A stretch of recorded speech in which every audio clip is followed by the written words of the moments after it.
Hello again. Before we start, I just say the last video I didn't bother doing any speaking on it because it was just boring. It was just filling, sanding.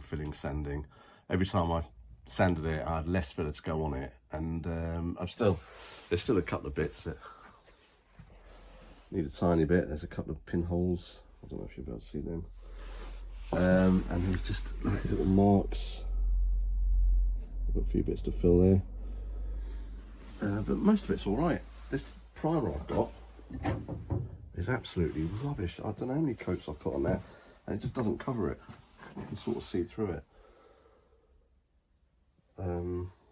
The car's going to go a white colour of some kind. I've got a couple of different whites I can use on it. I bought some cellulose pepper white from the BMW Mini, which is like a slight creamy white. Or I've got some, I think it's diamond white or almond white, which is a Ford colour, which I quite like, but that's 2-pack. I'm a bit scared of painting that. Right, that's not long been painted, so I can't really touch that.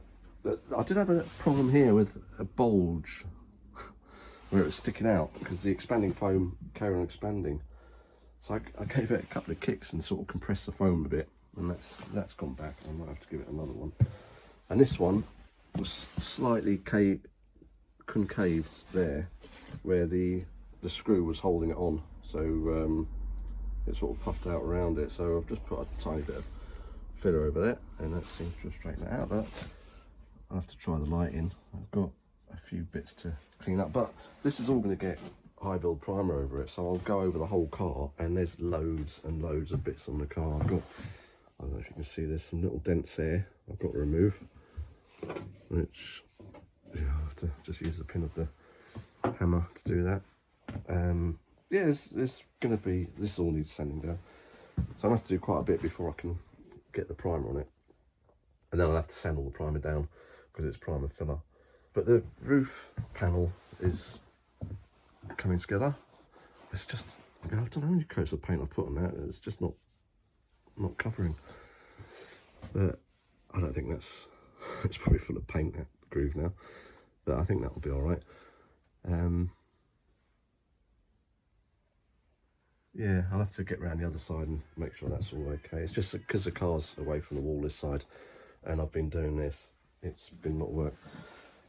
I've got a bit of filling to do on the door here, where it's got a scrape, and the underside of the door, there's it just needs a good clean up, and the rust remover on it, it's got like surface rust underneath it. I mean, the door's in very good condition. I'm quite surprised how good it is. But what I'm going to do now is I'm going to fit the bumper. I have to cut this off because that doesn't fit in with the way the wing is. And then I've got some nuts and bolts just to bolt it all together, so I know it's going to fit, and then I can take it off or leave it on. It's not going to be too bad there. It's more the rear one that sort of gets in the way. But I'm just going to clear up there's a lot of dust on the floor from where I've been sanding. There was a lot of sanding going on here because there was a lot. I had to put loads of filler on, and you sort of get a bit down with it because you think, what a mess, it's never going to look good. But you just keep sanding and filling and sanding and filling, and it didn't take that long really. This was a bit of an issue because I'd lost the groove here. The groove had gone, it had gone flat, so I had to angle grind down and then sand and fill and sand, but I've still got a few more bits to fill in there. But we're not far off it. And these bits have been filled now. So, but I still need to get some fiberglass on a stick or something and push it inside the door to get on the back of that. I can't just fill that because it'll just pop out again. Right, let's give the bumper a go. I did. No, I didn't clean this one. I cleaned the back bumper. Right, let's see if I can get this on.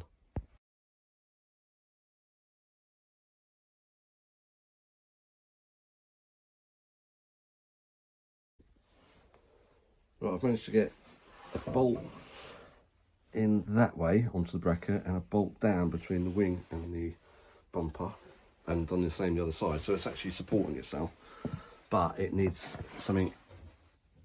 I mean, it seems quite stiff, but it's going to have some sort of brace going across the front. I can't leave it without without some support here, because if you hit something, if the fiberglass goes, you need something substantial behind it to protect your radiator and everything. Don't mean if you hit something, it's like when you hit something, because it's going to be a rally car.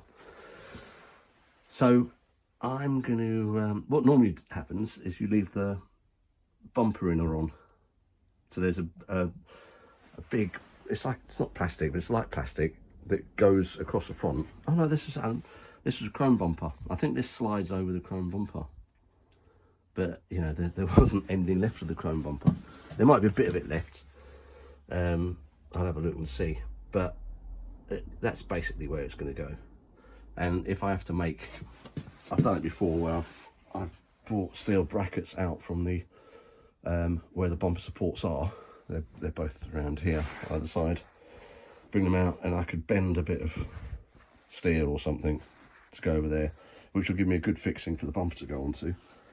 And also it'll be a bit of protection for the radiator. Alright, well, that didn't take long at all. So I think I might do, so it's a lot easier doing it now than once it's painted. So if I can get everything fitted, and I can take it all off again, and there's less chance of damaging it when it goes back on. Right, I might do the rear bumper now.